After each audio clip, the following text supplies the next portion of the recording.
And I'm sorry, this hasn't been very eventful yet. I hope it gets more eventful.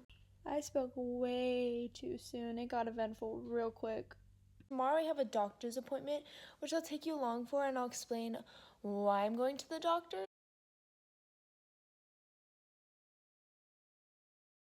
I look like a little boy. I thought I would give you guys a little bit of a rundown as to why I'm going to the doctor. So basically, if you are a fan of Jeffree Star or you watch any of his videos, he posted a video called My Secret Surgery. I'll link it down below so you can watch it to kind of have more of an understanding. And he ended up having, I literally look like an elf. He ended up having a similar issue as to what I have. And basically, he went and got a surgery where they widened his esophagus. And the reason they did that was because he had problems and still has problems with eating food and swallowing it properly, like it not going down properly, which causes a choking feeling. It's very scary. It feels like you can't breathe, even though you can, but it's very uncomfortable and it's very, very scary. And I've been dealing with that ever since I was very little, and it's always been an insecurity of mine. I don't like eating out. Uncomfortable. And oh my god, there goes the elf. I don't know if that's exactly what has caused it, if my esophagus isn't wide enough. I don't know what it is. I have a test tomorrow to basically kind of narrow out what it may be. So over time, we're going to figure out what the heck is wrong with me so I can eat comfortably and actually go out and eat with my friends. Okay, y'all, so it's Wednesday. My mom's coming home from work right now to take me to urgent care because I've been having problems with my throat, like I explained earlier, and I've had the feeling of something being stuck in my throat for the last night and this morning. And every time I try to eat, it doesn't go down, and I'm getting very scared because it's never been this long of an episode. So we're going to urgent care to see if somebody can fix it. I don't know what's gonna happen. I hate going to the hospital. It scares the crap out of me. So I just thought I'd update you guys.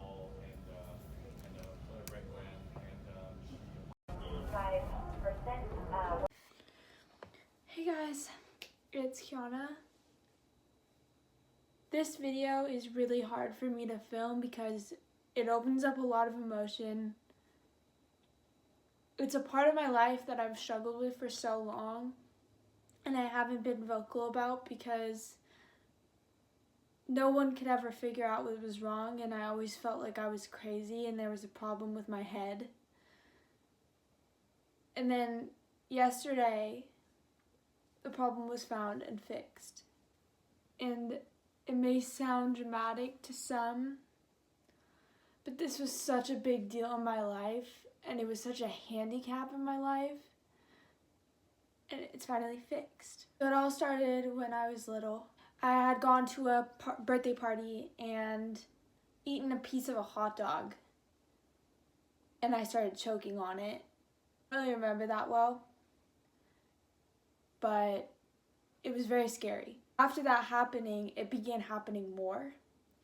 And when I say choke, I mean it felt like it was stuck in my throat. The food was stuck. And it didn't matter how small of a bite I took. It didn't matter how well I chewed, because if you know me, I eat very slowly because of this problem.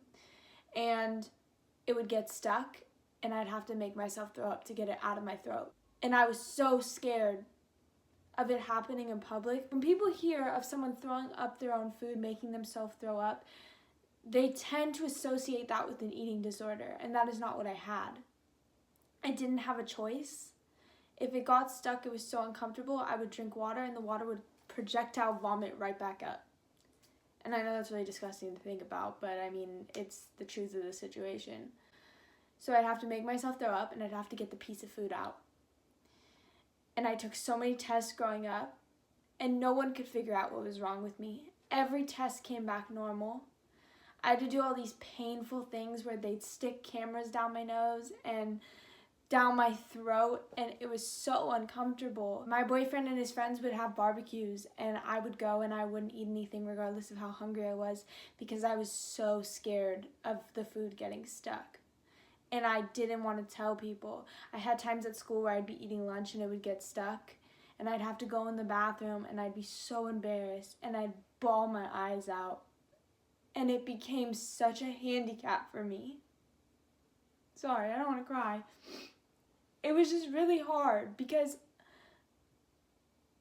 I saw these people going out to dinners and eating food like a normal human being. Like, that's not something you worry about. You just eat and you swallow, and that's how your body works, and mine wouldn't do that. I went to a doctor at Stanford, and she was the first person to ever tell me that I'm not crazy, basically, and that there could be something wrong. And she started me on medication. And on Tuesday, when I was filming My Week in My Life, I said I had a doctor's appointment.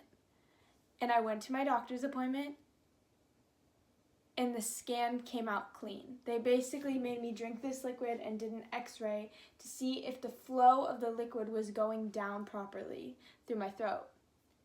And it came back normal. I'm sorry, I don't know all the technical terms, my mom does. Tuesday night, I came home and I ate a piece of chicken and it got stuck. My mom was somewhere, I was home basically by myself. My little brother was there, but what is he gonna do? And I sat in the bathroom for hours and tried to make myself throw up. Went to sleep. I got so tired of trying. I was exhausted. I thought I just made myself feel worse because I was shoving my fingers down my throat. I thought I just made my throat swollen. I woke up, and the next morning I tried to drink water and the water came up, which meant that there was still something blocking my esophagus. After hours of uncomfort and not being able to eat, I was starving at this point. My mom came home from work and took me to the ER. I sat in the ER from 1 p.m. until 7 p.m. on the side of the ER, not even in my own room. It irritated my arm, so I have a little like dot right there. And I think it's like scabbing over because it was in for so long. Brought in a specialist. And the specialist said, well, your test came back normal, like the test I took Tuesday, but I'm gonna do an endoscopy.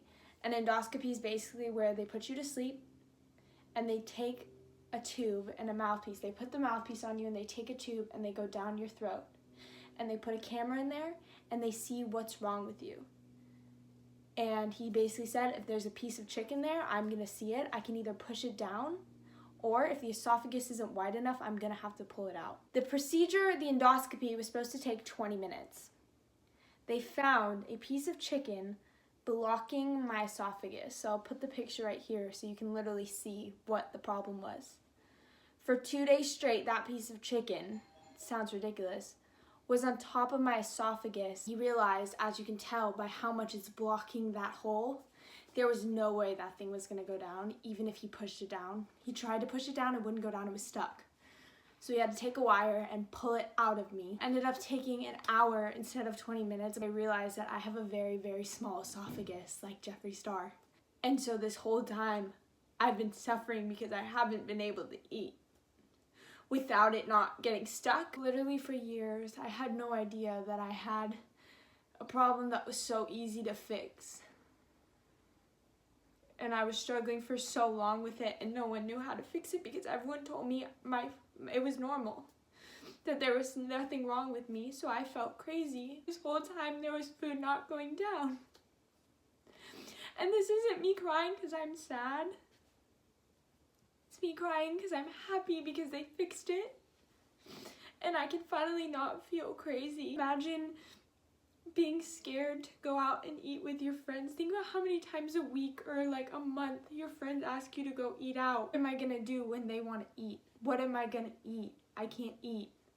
What if it happens? I think it's hard for people to understand unless they were in my position or are friends with me and have seen how much frustration it has caused me. So basically what they did was they dilated my esophagus, which ultimately widens it, so that that hole from the top of my esophagus is wider and the food won't get stuck. I was completely out of it. They gave me so much medication and I'm a decently small girl. The reason no one saw anything was because they weren't looking for the right thing and because this kind of problem doesn't normally occur in people younger like me.